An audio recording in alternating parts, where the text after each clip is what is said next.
সম্মানিত ভিউয়ার্স, আপনারা দেখতেছেন।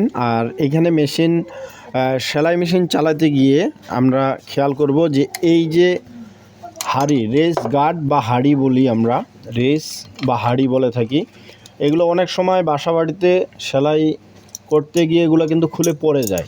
খুলে পড়ে যাওয়ার কারণগুলো আমি পরে বিস্তারিত ভিডিওর মাধ্যমে জানাবো। তো সর্বপ্রথমে এগুলা খুলে পড়ে যায়। পড়ে যাওয়ার পর কিন্তু অনেক মানুষ আসছি যারা আমরা এইভাবে লাগানোর চেষ্টা করি, আবার এইভাবে লাগানোর চেষ্টা করি। অনেক মানুষ আমি দেখছি, অনেক ছাত্রী আমার লাগাইতে পারে না। আর আমার ছাত্রীরা অনুরোধ করছিল যে স্যার একটা ভিডিও দিয়েন, এটা কিভাবে লাগাইতে হয়। আর আপনারা একটু দেখবেন, দেখার চেষ্টা করবেন যে আমি আসলে কিভাবে লাগাচ্ছি। যারা জানে তারা মনে করবে যে কিছুই না, আর যারা জানে না তারাই মনে করে যে এটা বিশাল কিছু। তো আসলে তেমন কিছুই না। আমরা খেয়াল করব যখন সুই বা নিডলটা নিচে থাকবে তখন আমরা শ্যাটেলটা লাগানোর চেষ্টা করব না। এটা একটু চাকাটা ঘুরে, হুইলটা ঘুরে আমরা সুইটাকে উঠাই নিব। নেওয়ার পরে এটা হলো কেরিয়ার, এটার নাম হলো হাড়ি, রেস বা হাড়ি বলে থাকি আমরা। কেরিয়ার, এটার নাম হলো কেরিয়ার। এখানে কিন্তু এটা গল বৃত্ত করা আছে, গল। আর এইখানে কিন্তু আছে অর্ধেক, এই অর্ধেক। আর আমার হাতে এটার নাম হলো শাটেল, এটার নাম হলো শাটেল। আমরা গ্রামে শ্যাটেল বলে চিনি।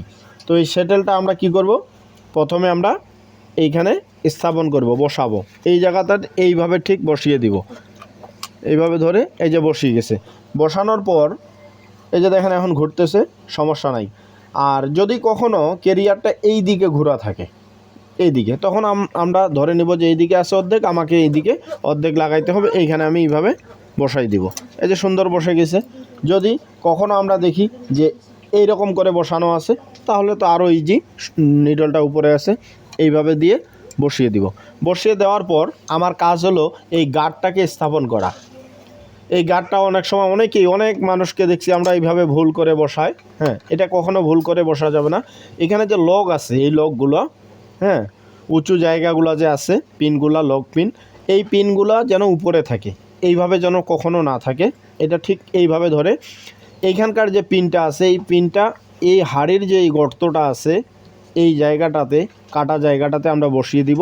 তাহলে আমাদের কোনো টেনশন করতে হবে না। এটা ঠিক এইভাবে, এই জায়গায়, এই যে এখন বসেনি, এইভাবে যদি আমি গোটাটাই পুরাটাই ঘোরাই, এটা কিন্তু কোনো জায়গাতে বসবে না এই জায়গা ছাড়া। যখন আমরা এইভাবে দিব, ঠিক এইখানে নিয়ে আসবো, এই যে দেখেন ইজিলি বসে গেছে। আবার আমি দেখাচ্ছি, এইখানে এই যে বসে গেছে।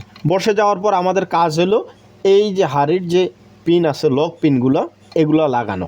এগুলো কিভাবে লাগাবো, এগুলো কিন্তু এইখানে ভিতরে কিন্তু স্প্রিং দেওয়া আছে। এটা কিন্তু এরকম করে চারা দিলে, বেশি চারা দিলে আবার ভেঙে যেতে পারে, কখনো বেশি চারা দেব না। আমরা এইভাবে ধরে হালকা একটু আলগা করে নিয়ে উঠাই দিব, এই যে। আর যদি আমরা এইভাবে চাপ দিই তাও উঠবে, কিন্তু একটু শব্দ হবে, তাহলে আমরা বুঝবো। হ্যাঁ, এইভাবে যদি আমরা একটু, এই যে শব্দ হলো, এটা বসে গেছে, লক হয়ে গেল। হ্যাঁ, আর যদি আমরা কখনো খুলতে চাই, একটু চারা দিব, এই যে উপর দিকে, এই যে খুলে গেল। খুলে যাওয়ার পর ঠিক এইভাবে এখন আমাকে এখানে কি করতে হবে, ববিন কেস, এটার নাম হলো ববিন কেস, এটার নাম হলো ববিন কেস, এটার নাম হলো ববিন। এই ববিনটা আমরা কিভাবে দিব, এইখানে সুতাটা তুলে নিব। কিভাবে তুলতে হয় নেক্সট ভিডিওতে আপনারা পাবেন। এইখানে এটা এইভাবে দিয়ে, এটা অনেকেই বলে যে উল্টা করে দিলে সুতা কেটে যায় বা ঘুরতে চায় না।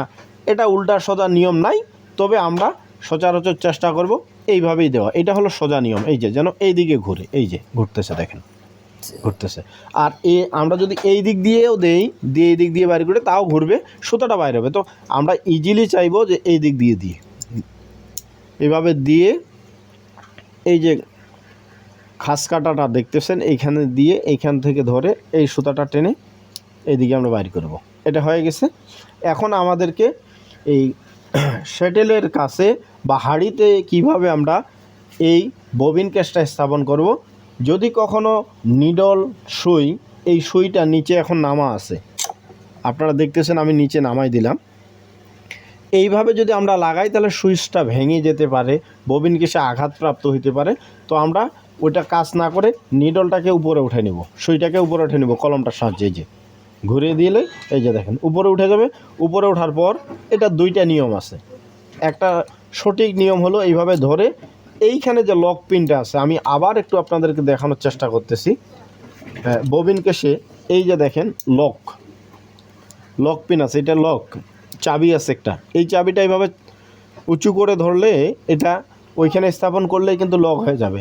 আর এইখানে দেখেন আরেকবার আমি দেখানোর চেষ্টা করতেছি, এই গার্ডটা আছে, গার্ডের সাথে কিন্তু ববিন কেসের এই লকটার মিল আছে, দেখেন এই যে সুন্দর মিল আছে, অন্য জায়গায় কিন্তু বসবে না, ঠিক আছে। এরপরে এইখানে আমরা এইটা তো লাগাই দিলাম, দেওয়ার পরে আমরা করব কি, এটা আমাকে এইদিকে এইভাবে, এটা দুইটা নিয়ম, আমরা যদি এটা এই লক পিনটা যেটা আমি দেখাইলাম একটু আগে, এই লক পিনটা এইভাবে ধরে একটু চাপ দিয়ে এই যে দেখেন বসে গেছে, এটা এখন ভেঙে যাবে কিন্তু খুলবে না। আচ্ছা, এরপরে যদি আমরা খুলাইতে যাই, এটা খুলতে গেলে এই লকটা আমাকে এই আঙ্গুলের সাহায্যে একটু উঠাইয়ে এইভাবে দিতে হবে, যেহেতু মেশিনটা ওইদিকে হালানো আছে যার জন্য এটা উঠতে একটু চাচ্ছে না।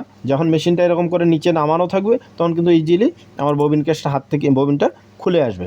আবার আমি যদি দেই, একবার প্রথমবার দিছি এখানে কিন্তু শব্দ হয় নাই কোনো, আমার লকটা আমি হাত দিয়ে উঁচু করে ধরছিলাম, আমি যদি লকটা না ধরে এইভাবে চাপ দেই একটা শব্দ হবে এবং বসে যাবে। হ্যাঁ, এই যে একটা শব্দ হয়েছে, বসে গেছে।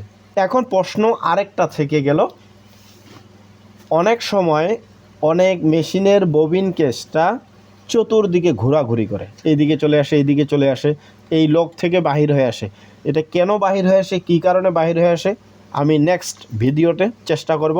আর এখন এতক্ষণ ধরে আমার ছাত্রীদেরকে যেভাবে আমি বুঝাইলাম আপনাদেরকে দেখানোর চেষ্টা করব আমার ছাত্রীগুলো কি কাজগুলো বুঝছে কি না, ওদের কাছ থেকে একটু আমরা দেখব ওরা কিভাবে সেটিং করতে পারতেছে কি না। হ্যাঁ, আমি খুলে দিচ্ছি, একজন একজন করে ওরা স্থাপন করবে, দেখি পারতেছে কি না। তো চলুন দেখা যাক ওরা পারতেছে কি না। আমি এখানে রেখে দিলাম, এখন আমরা দেখব পারতেছি কি না। আমি এটা একটু ঘুরিয়ে দিয়ে রাখলাম।